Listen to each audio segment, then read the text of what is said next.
Yes. Let me hit you with a Tom Brokaw greatest generation type of idea, in that the United States is a shining example of a powerful country which could have imposed political control over much of the earth, and yet did not. Our armies marched out of the countries that we liberated during World War II, as opposed to the Soviets who kept control of their countries. I mean, economic imperialism is one thing, but people still have their own rulers. Nobody's pushing a McDonald's down somebody's throat. Bear with me. Look, ancient Athens, which is held up as the epitome of democracy in spite of the ancient lack of political rights for women and slaves, and also for foreigners, and Athens' unwillingness to naturalize any foreigners as citizens after the law of about 454 BC, carried through by the brilliant Democrat Pericles, which stated that no person could have Athenian citizenship unless they had both parents Athenians, not just one. A foreign mother denied you citizenship, and you came into the metic class there,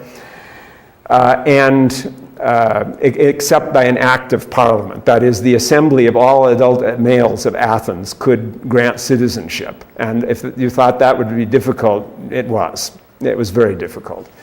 So extremely exclusivist citizenship law. Nevertheless, in the period of the Athenian Empire, the Peloponnesian War, which is described in extreme and lurid detail by Thucydides and his continuator Xenophon, you observe that the Athenians went around overthrowing oligarchies and imposing democracies on city-states around the Aegean. And when their enemies, the Spartans, who favored the oligarchical party, would come, they would come and overthrow the democrats and restore the oligarchy. And the illustration of this is very clear if you take the Athenian ally of Corcyra and the civil war at Corcyra in 427 BC, you can see with great clarity there that there was a local party of democrats, that they were encouraged and supported by the Athenians, but the Athenians weren't occupying the country and weren't literally imposing their own government on the place, but nevertheless Corcyra was aligned with the Athenian Empire. And so, maybe I'm saying that by way of making some concession to what you just said. Nevertheless, you're going to get something else. And it would work like this, that Europe thought of itself as the central place. The United States was marginal, although some far-sighted European politicians saw the resources of the United States and its great territorial extent in the 19th century already as a possible future power that could threaten the dominance of the Europeans. Nevertheless, by 1914, very few people regarded the United States as being the paramount power in the world. And even if it had a paramountcy in the sense that it had an edge on any other particular place, it was most certainly not lording it over European countries, not in 1914. It had been very recent of memory that there had been a huge amount of English capital investment in the United States that had made the United States somewhat of an economic colony of Europe. But that was shifting and changing by 1914. After all, it was a sign of the times that the famous ill-fated Titanic of the British White Star Line, the pride of the British ocean liners, was actually owned by J.P. Morgan, who was an American. And that showed the way the wind was blowing economically at that time already. And indeed, the facts were that the United States by 1914 had already eclipsed Germany and Britain as superior power, but it hadn't come out yet. The American Navy wasn't yet as big as the British, and the American Army, except in wartime, was non-existent, and so on. And in World War I, the European powers just destroyed each other, and the total dominance of the United States over the earth was plenty evident by 1918. Now, the results of World War I were the destruction of Austria-Hungary, which was not a real contender for paramountcy in the world, the isolation of Russia under the Soviet system, where it seemed to go into a very backward, defeated state. The destruction of the Ottoman Empire, which had not been in any case considered a contender, as it had actually been colonized. And previously, Spain had been removed from any possible remains of thinking of last glory by the Spanish-American War. And Italy was shown up also to be pretty much of a paper tiger and so on. But Britain and France, the victors too, they were bled white, as evidenced by their almost complete unwillingness to face Hitler, even when he had inferior forces in 1936 and 1938 and so on. And also, the credit relationship changed because Britain and France became totally indebted to the United States. So, the United States, something on the model of Rome in 3rd century BC Italy, integrated these countries into an American system gradually, but in the interwar period, not officially. It was unofficially through economic ties. But after the interwar period, in the post-World War II period, officially in the NATO alliance, which resembles the Romans' assimilation of Italians into a system of city-states where some of them had Roman rights and some of them had Latin rights and so forth. And the interwar period is very interesting because there is a lopsided view of history that emerges from concentrating on only one theme of Nazi Germany, which is its anti-Semitism. And although that theme is important and could even be viewed as central to Nazi Germany, yet it ignores the fact that for most of the German people and the other people living in Europe, that the most salient facts were the normal political facts of the existence of Germany at that time. And I am talking here about Germany's adoption of fascist state policies, preceded by Mussolini's Italy in 1922, but what is usually ignored is that all of the countries of Eastern Europe adopted the same system. Go through them. Not quite all. If you considered Finland to be Eastern Europe, it didn't do it, and Czechoslovakia didn't do it. Czechoslovakia remained democratic, but otherwise every other country established a fascist dictatorship.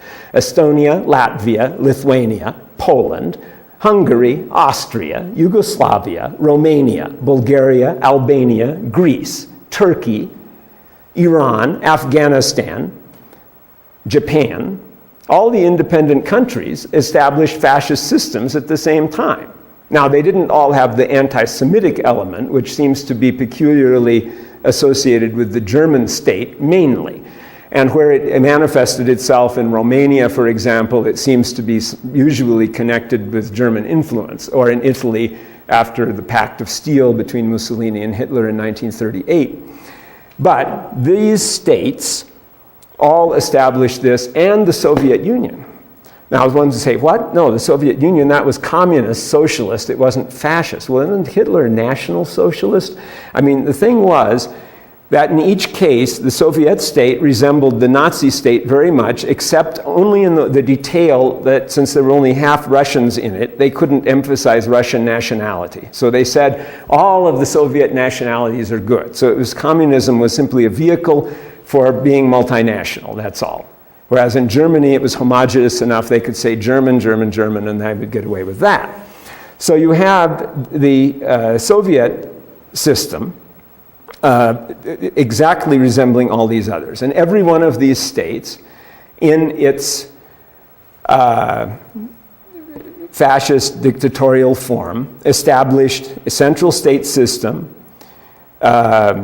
controls on contacts with foreigners, discouraged tourism, was suspicious of that, had secret police to enforce the authoritarianism of the state, lest there be any cracks or chinks in the wall, established central control over trade, foreign trade, and all of them had non-convertible, non-hard currencies, and so they had to establish currency controls, prohibited the export of their currencies, and did not allow individual citizens to barter with other countries, but rather they carried through trade on their own, and often through barter agreements with other like states, since they had no hard currency.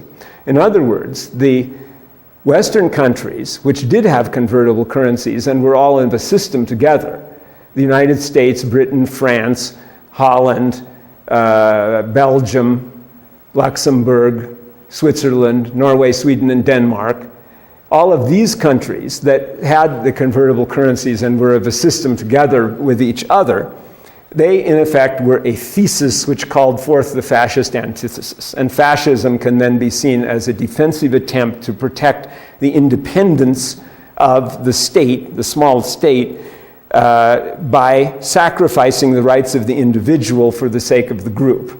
Excuse me, this is all very interesting, but what does it have to do with this question or the topic? Well, the independentism was something that the states of the world tried to establish because any political system will try to resist outside domination. And the results of World War II were that Germany, Italy, and Japan were crushed and remain filled with American military bases to this day. The other fascist states that existed all disappeared. Even Turkey, which was neutral in the war, associated itself with the NATO alliance in 1950. And what it has to do with this question is that, yes, there is an American domination of the world, and that's very plainly clear. And it is not something that involves American governors sitting and dictating to the rulers of places, although the American ambassador is very often influential in various places. But it does involve a considerable power intrusion into the politics of other places. And it is out of the question to say that there is any threat to this domination that exists now, except for one, which is the fact that atomic weapons exist and that those would destroy civilization. And several of those do not exist in countries other than those that are part of the American system.